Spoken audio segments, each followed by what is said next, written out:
Bismillahirrahmanirrahim. Assalamualaikum warahmatullahi wabarakatuh. Selamat datang dan terima kasih buat teman-teman yang berkunjung ke channel ini.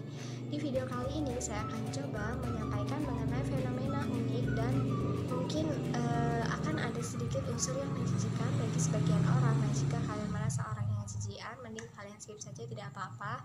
Namun akan tetap ada wawasan baru yang mungkin bisa kalian tangkap dari video ini. Nah, langsung saja akan saya bahas mengenai fenomena ketika kita mengkonsumsi sayuran jenis yang saya maksud ini. Nah, feses yang kita keluarkan itu bentuknya masih dalam berupa sayuran tersebut. Nah, mengapa hal ini bisa terjadi?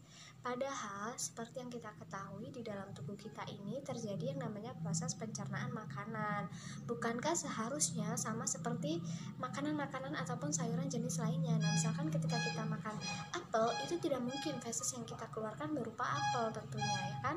Pasti sudah berubah bentuk gitu kan.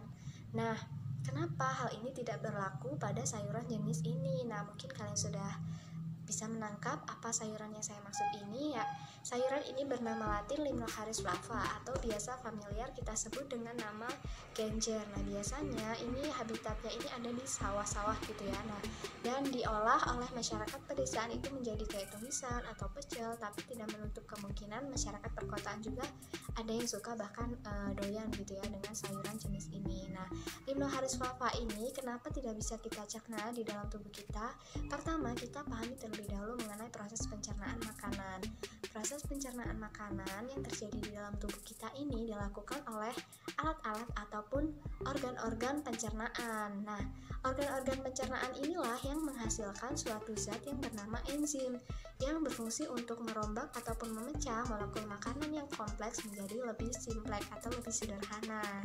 Nah, kita akan contohkan terlebih dahulu, yaitu ketika misal nih kita lagi ngunyah nasi tuh, lama-kelamaan jika kalian teliti gitu ya merasakannya, pasti kalian kerasa sih kayak ada perubahan rasa dari yang semulanya hambar itu lama-kelamaan akan timbul rasa yang ada manis-manisnya. Nah, hal ini merupakan gambaran dari yang namanya kinerja enzim. Nah, jadi di dalam mulut kita ini terdapat air liur yang menghasilkan suatu enzim yang bernama enzim amilase. Nah, enzim inilah yang berperan mengubah amilum ataupun karbohidrat pada nasi yang kita makan yang kita punya itu menjadi maltosa atau glukosa. Nah, sehingga timbullah rasa yang ada manis-manisnya. Nah, terkait dengan genjer ini, mengapa tidak bisa tercerna di dalam tubuh kita? Karena yang harus kalian tahu sebelumnya adalah di dalam sebuah genjer atau sebatang genjer gitu ya, menurut sebuah penelitian dalam jurnalnya yang saya baca itu mempunyai kandungan sekitar 65,3% selulosa. Nah, sementara selulosa ini harus dipecah juga oleh suatu enzim. Nah, enzim inilah yang bernama enzim selulase. Namun, kenapa dia tidak bisa tercerna? Ya, ini masalah intinya, tubuh kita ini tidak memproduksi atau tidak menghasilkan yang namanya enzim selulase.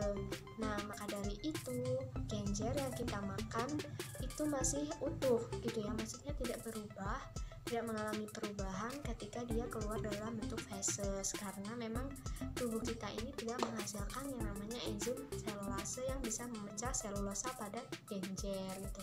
Nah, sebenarnya sayuran-sayuran lainnya juga ada yang mempunyai kandungan selulosa, namun itu persentasenya tidak begitu tinggi, tidak sebanyak genjer gitu ya. Genjer ini sudah lebih dari 50%, jadi wajar saja jika sangat sulit untuk dicerna oleh tubuh kita. Nah, jadi bukan sistem pencernaan kita yang rusak atau yang mengalami masalah, tetapi memang memang sudah wajarnya seperti itu, memang tidak diproduksi enzim tersebut. Nah, semoga bisa dipahami.